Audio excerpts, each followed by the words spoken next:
Então nós temos 10 da pauta, que é um recurso eleitoral de ação de investigação judicial eleitoral, abuso de poder econômico indevido, recorrente coligação Nova Biratã e mais, recorrido Valdemir José dos Santos e Ademar Vani. Trata-se de uma questão de ordem que o eminente relator, Dr. José Luiz Brasac, pediu preferência, tendo em vista o recebimento na presidência de uma petição a qual foi encaminhado ao relator para as providências que entendesse de direito. E ele já antecipou de que traria a sessão para a deliberação do pleno.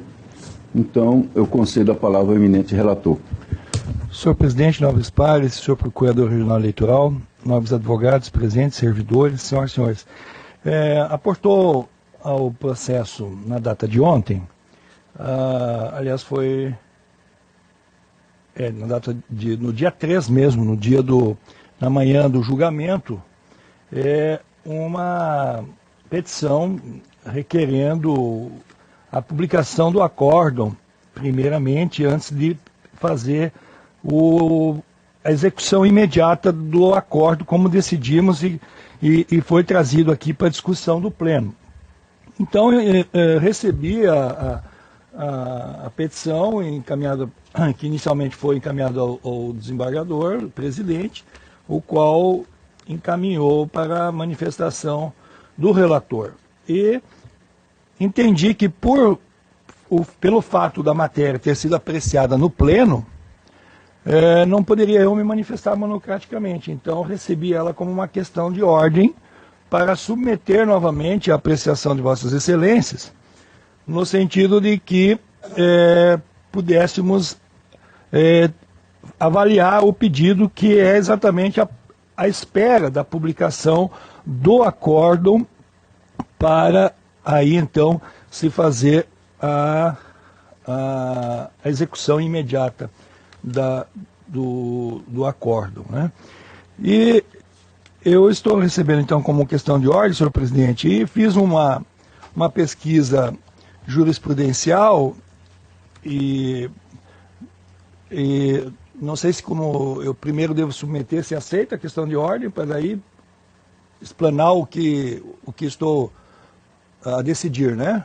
Então eu submeto à corte se receberemos a questão de ordem para tratar desse tema.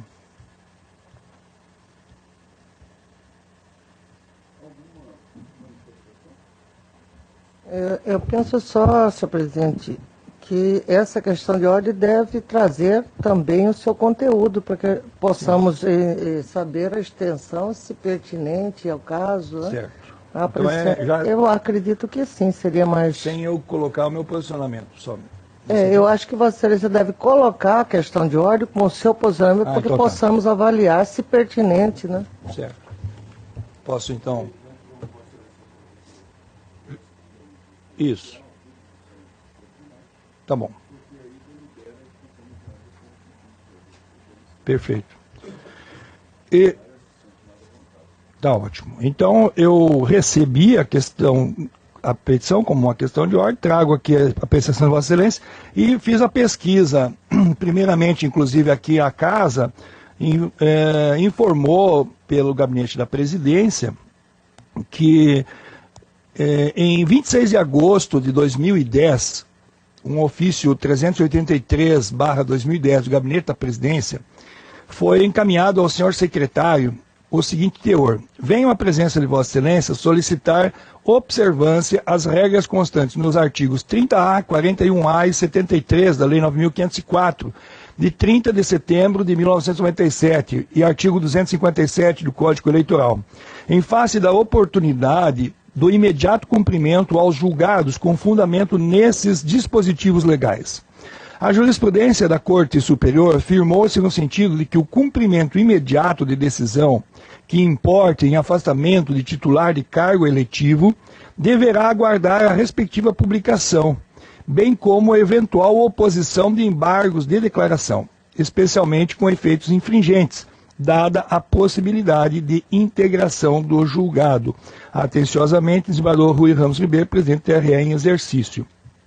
Então, esse é um ofício encaminhado, orientativo à Secretaria Judiciária, e que também, na pesquisa, encontramos um agravo regimental em reclamação 484 no Tribunal Superior Eleitoral, datado de 3 de junho de 2008. Reclamação, agravo regimental, liminar, deferimento, sustação, determinação, Tribunal Regional Eleitoral, execução, decisão, controvérsia, recurso, trâmite, Corte Superior, competência. Comentário número 1. A jurisprudência desta Corte Superior firmou-se no sentido de que o cumprimento imediato de decisão que importe em afastamento de titular de cargo eletivo deverá aguardar a respectiva publicação, bem como eventual oposição de embargos de declaração, dada a possibilidade de integração do julgado. Se o recurso encontra-se em trâmite nesta instância, compete à presidência decidir sobre a execução nos termos do artigo 9º, a linha E, do regimento interno do Tribunal Superior Eleitoral, e não ao Tribunal Regional Eleitoral determinar essa providência. Isso em caso lá de recursos na Corte Superior. E também agravo regimental em mandado de segurança, ato de Tribunal Regional, incompetência do TSE, representação por captação ilícita de sufrágio, execução imediata, possibilidade, decisão agravada, fundamentos não infirmados. Aí vem uma orientação que nós também devemos atentar quando existe alguma questão aqui de primeira instância. Na linha da jurisprudência desta Corte, as decisões fundadas no artigo 41A da Lei 9.504 merecem execução imediata. Entretanto, nada impede que a Corte Regional, usando do seu poder geral de cautela, defira liminar em cautelar e conceda efeito suspensivo ao recurso eleitoral. Então aqui trata-se também das decisões de primeira instância em sede de captação ilícita, que não foi o caso dos autos. Então, penso que pelo fato mais grave que é a captação ilícita, existe essa orientação de um agravo regimental do ministro Félix Fischer. E outras duas que julguei bastante interessante para o meu convencimento, também no TSE, um outro agravo regimental em mandado de segurança, execução imediata, cassação de mandato, acórdão TSE, publicação desnecessária, não provimento. Julgados os embargos declaratórios, recurso de natureza completiva, a eficácia da decisão desse tribunal não depende da publicação do respectivo acórdão, ou seja, então admitiu ali a questão dos embargos declaratórios. E a outra, essa foi a relatoria do ministro Eros Roberto Grau, e outra do ministro Henrique Lewandowski, de 2008, opostos embargos declaratórios, em preservação do princípio da ampla defesa, admite-se a suspensão do cumprimento do acordo que determinou a cassação até julgamento dos embargos. E arremato, nobres pares, com uma outra jurisprudência, agora do Estado de Minas Gerais, do Tribunal Regional Eleitoral naquele estado, que me chamou bastante atenção. Efeitos da decisão a partir da publicação do acordo deste julgamento ou da publicação da decisão de primeiros embargos de declaração, caso sejam opostos.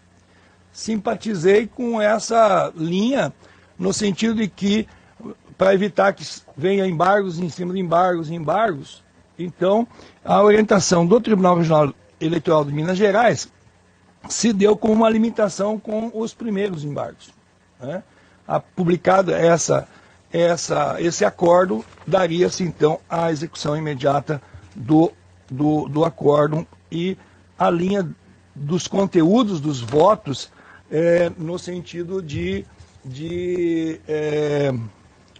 evitar a alternância de poder, de repente, em questão de semanas ou mês, evitando assim um prejuízo à administração pública municipal.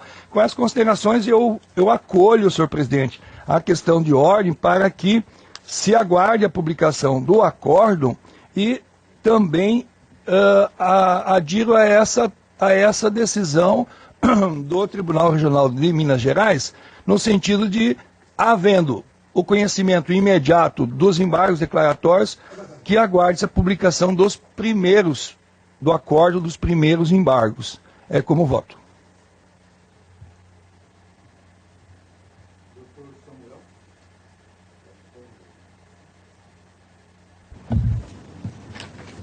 Doutor Pedro Francisco da Silva.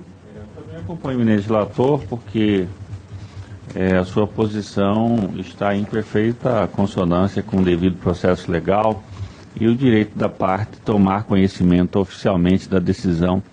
Então, eu acompanho o eminente relator. Doutor Agamenon. Eu acompanho o eminente relator. Embaixadora Maria Helena. Acompanho também o relator. Doutor Francisco Alexandre. Também acompanho o relator, presidente. Então, o Tribunal, por unanimidade, acolheu como questão de ordem posta pelos recorrido para que aguarde a publicação do acordo e eventual interposição dos primeiros embargos nos termos do voto do doutor relator.